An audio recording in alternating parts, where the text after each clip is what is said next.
Good Economics for Hard Times is a book written by Abhijit V. Banerjee that looks at how economics can be used to address some of the most pressing challenges facing the world today.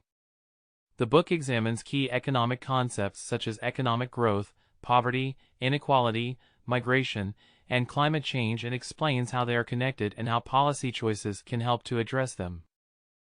Banerjee argues that in order to address these issues, we need to adopt an approach that is based on the principles of good economics, that is, an approach which takes into account the complexities of the real world.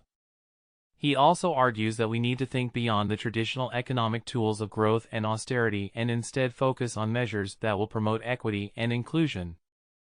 Banerjee argues that economic growth is not an end in itself and can actually lead to more inequality if it is not managed properly.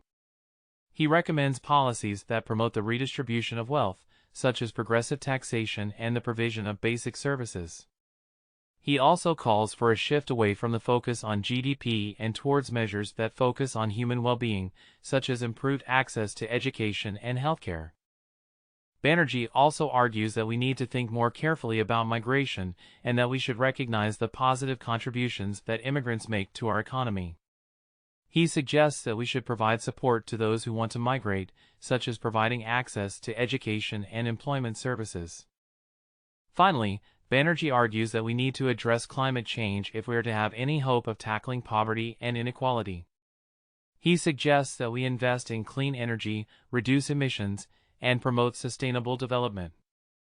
In Good Economics for Hard Times, Abhijit V. Banerjee provides an accessible and thought-provoking analysis of some of the most pressing economic issues of our time. He argues that we need to move away from traditional economic policies and instead embrace an approach that is based on the principles of good economics and is focused on human well-being. That's it. Thank you so much for tuning in.